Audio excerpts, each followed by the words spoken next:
DScussion kembali hadir bersama saya Yeni Yusra dan kali ini kita akan berbincang-bincang dengan CEO PopBox Adrian Lim. Hi Adrian, how are you? Hi, nice to meet you.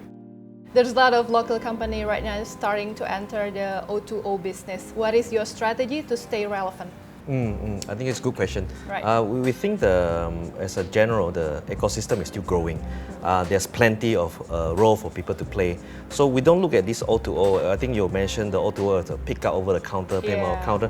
I mean, that is readily available because people has built the infrastructure, and you can build a platform over it and use those infrastructure. For us, we are building our own access network. So our network will be very different from some of this network. Although we do work with the likes of Pertamina and whatnot, because we see our network are complementary. And then at the end of the day, what we're trying to do is just to give customer further convenience, how customer can enjoy the wonders of online shopping, whether it's online shopping or on-demand delivery or just a simple delivery of item or make payment and whatnot. So I think what PopBox is doing is not just fixated on logistics. Logistics is our core business, but we are adding a lot of other features. In future, you see payment over our system, and then we might be working on a few other features that we add to our portfolio that can enhance the existing, what we call the O2O infrastructure available in Indonesia. But I think in short, the market is an exciting place, and there's plenty to be done. And I don't see the other players as competitors. I think we are all part of the ecosystem. I think if we focus our energy in doing the things right, at the end of the day, so long as a consumer can see the added value that each of us bring to the table, I think e-commerce is going to blossom. Yeah, right now I think in terms of market and whatnot, Indonesia or Southeast Asia in general is still relatively small. Yeah, so if we want to seriously aim to be a player in the e-commerce market, a market like China or US, there's a lot of work to be done. And then PopBox we understand our positioning, we understand we are just one of the players in the ecosystem, and then we intend to do our work very well. So how do we stay relevant? Just focus on what we do and do it right, and then make sure that customers really enjoy what we are providing them. I think that is our formula to stay relevant. What kind of customer that regularly use PopBox on daily basis? Right now we are seeing a lot of maybe young couples or independent. They don't stay at home. Okay. They are always on the move. They have to work whole day. When they come home, you guys, delivery people don't wait for you after 8 p.m. and things like that. So I think most people choose our option when it's convenient, whether picking up at their workplace or picking up at their apartments. We are also trying to engage more and more to see how about the general retail customers, see whether they can understand or appreciate this service better. So we have a lot of initiative to encourage more people to use our services. But right now, I think we target mostly on the young professionals, people that work perhaps like you are at work early and then come back late at night, and then if you have bought something online and where you have to wait or make special arrangement for pickup. So with our solution, I think that we eliminate that need for customization on where you want to. So faster and easy. That kind of people they're trying to look for. Correct. People want things faster and faster and easier to access and anytime, anywhere.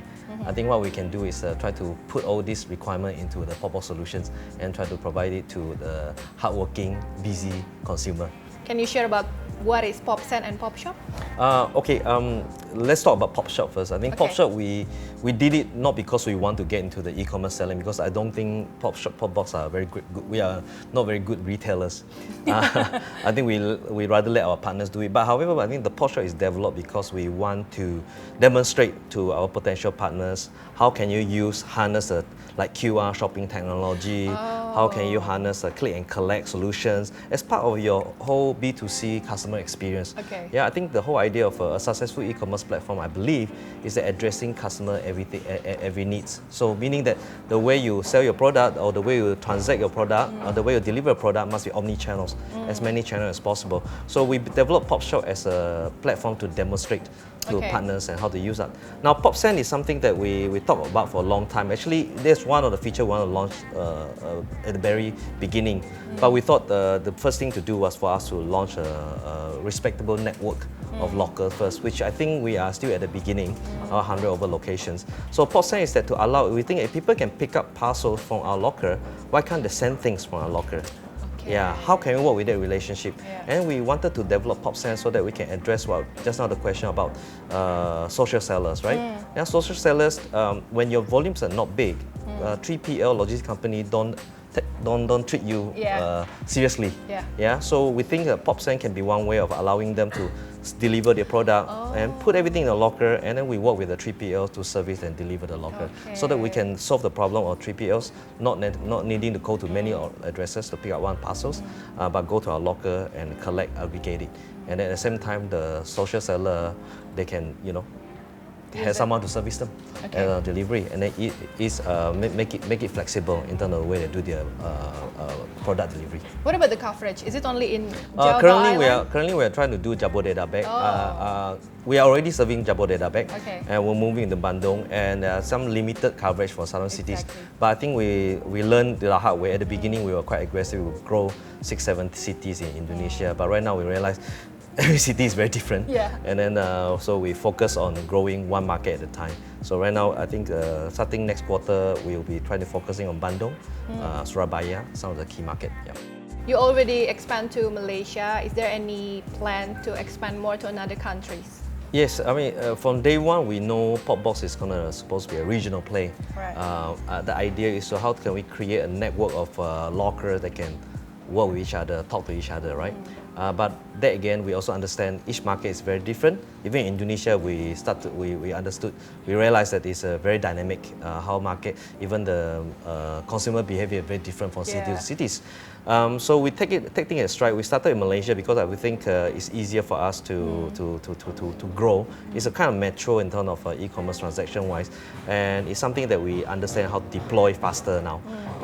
Sooner or later we want to deploy in other Southeast Asian market, and then hopefully in future there will be a network of a locker that people can enjoy the same platform. And then basically if you are there, you know that there are 2.3 million tenaga kerja Indonesia in Malaysia. Before Lebaran, there's a huge volume of delivery being sent between the two countries. So we think, look at that, some of this, how can we tackle some specific demographic or consumer and understanding it and try to grow the network from there. I think in Malaysia we are lucky to work with a very good local developer, real estate player called Sunway Group. So we have 20 locations in Sunway University, Monash University, in Sunway Pyramid shopping malls. So in Malaysia we're taking a very different approach by community building. We start to put locker in one township, and we do a lot of advocacy, communicating to the resident about that township, so that locker become part and parcel of their daily part of their life. Whether they can send things, collect things and whatnot. This is going to be how we're going to grow the Malaysia strategy. And then hopefully we learn a lot more from Malaysia, then we grow into other countries, perhaps Philippines, Thailand or Vietnam. Demikian tadi bincang-bincang saya dengan CEO PopBox Adrian Lim. Saya Yeni Yusra pamit. Sampai jumpa. Thank you. All right, I hope to see you again.